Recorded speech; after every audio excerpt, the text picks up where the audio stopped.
Perbaikilah urusan kamu dari kami. Ya Allah, ya Tuhan kami yang memiliki segala kekuasaan dan kemuliaan, kurniakanlah taufik dan hidayah kepada kami.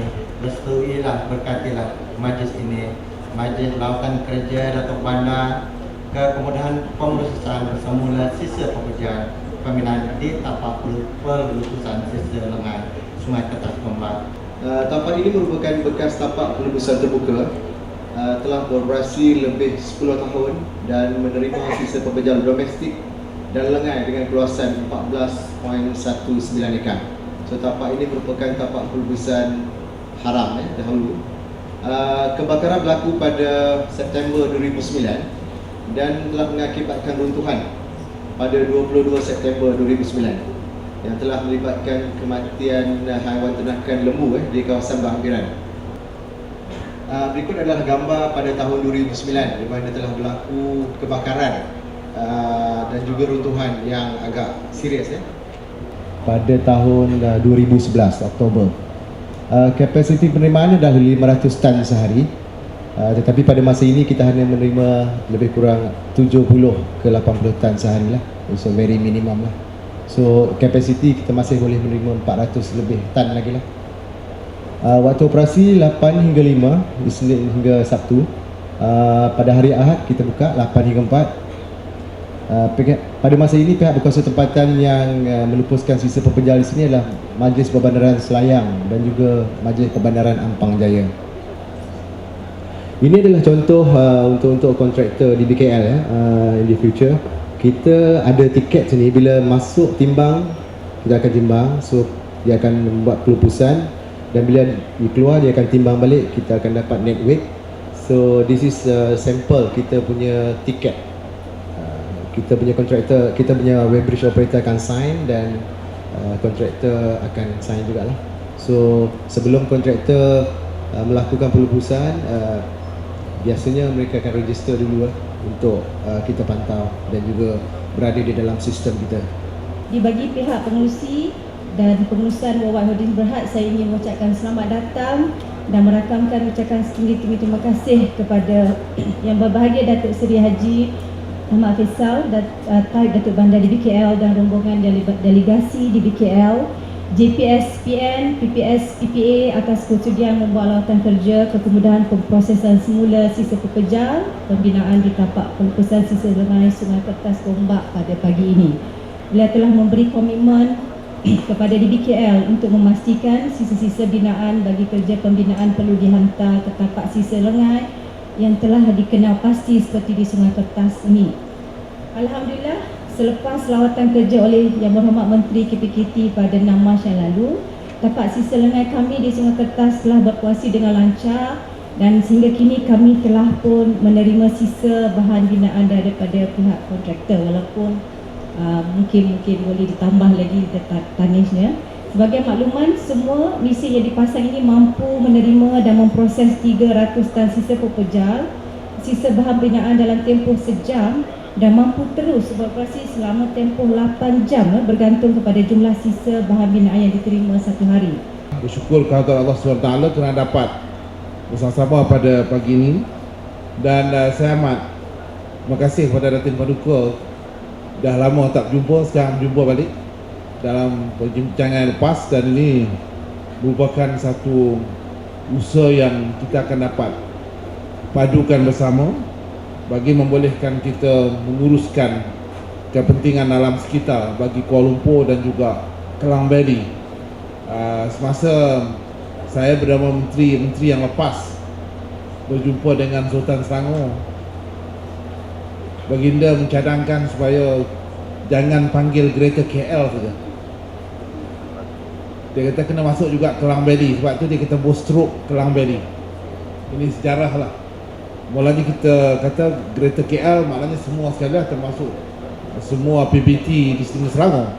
Tapi baginda Sultan kata kena masuk juga Klang Valley. Ini adalah satu nama yang cukup sinonim dengan keseluruhan.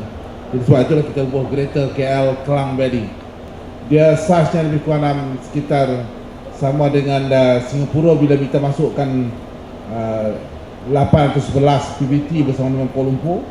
Kita harapkan akan menjadi kawasan yang really dynamic, progresif dan juga kompetitif kepada pembangunan keseluruhan, menyaingi Singapura dan mana-mana lain.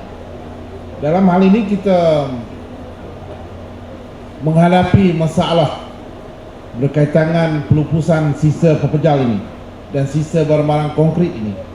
Maka dalam perbincangan saya dan juga menteri Wilayah Persekutuan dalam mesyuarat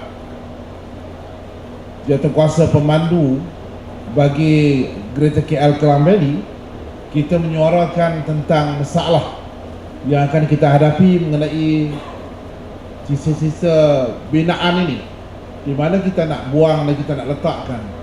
Maka Yang Berhormat Menteri Besar Selangor telah menyatakan bahawa beliau akan cuba meneliti kawasan-kawasan yang sesuai bagi yang boleh kita bekerjasama. Untuk makluman tuan-tuan dan puan-puan, MRT projek sudah pun berlangsung bagi line pertama. Line kedua akan menyusul very soon. Dan di Kuala Lumpur saja kita mempunyai antara 500 hingga 600 active cranes di Kuala Lumpur. Ini menunjukkan Kuala Lumpur semakin bertambah dengan projek-projek, dan ada projek-projek yang akan melibatkan peruntuhan bangunan, umpamanya di depan Dewan Mandai Kuala Lumpur yang akan diruntuhkan oleh trade winds. Begitu juga dengan bangunan-bangunan di kawasan Chowkit dan di kawasan Pudu, kerana kita membenarkan mereka untuk membangunkan semula sebagai bajet hotel dengan density yang begitu memberangsangkan pihak pemilik.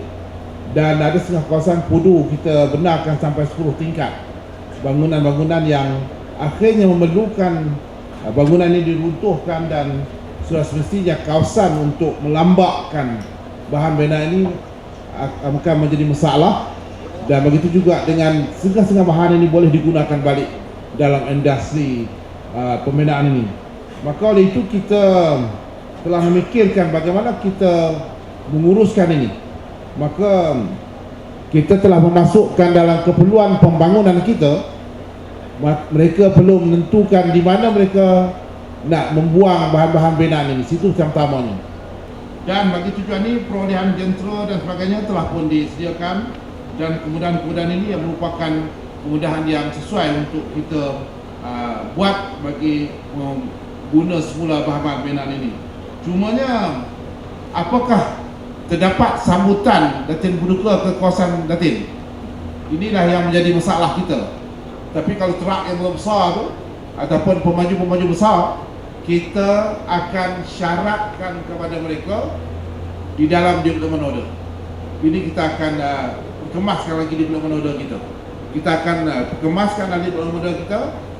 Mereka mesti mengetahui di mana mereka nak buangkan bahan binaan ini dan laluan-laluan yang akan kita tetapkan bersama dengan registration lori-lori mereka yang kita akan cantikkan bagi memudahkan pihak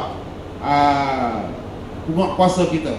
Dan selain itu, JPS FPM KPT juga telah merupakan salah satu stakeholder yang terlibat dalam usaha mewujudkan satu standard untuk mewujudkan bagi kita semula ini yang terhasil daripada bahan binaan yang dibuang ini, termasuk kontraktor Dewan Bandar Raya Kuala Lumpur. Kalau tuan-tuan ditangkap, lori tuan-tuan ditangkap, kita akan mengambil tindakan secara drastik kepada kontraktor kita.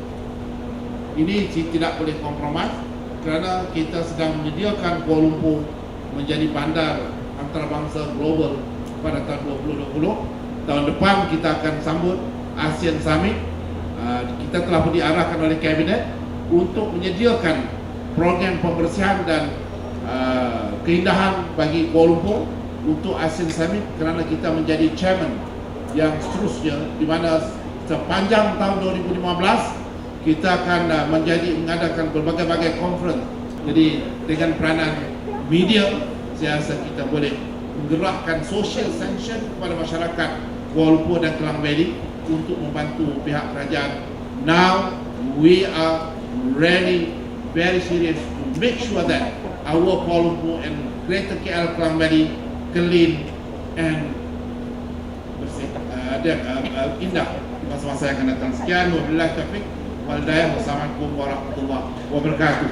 Terima kasih kepada Datuk Seri dan mohon Datuk Seri diharapkan untuk acara selanjutnya.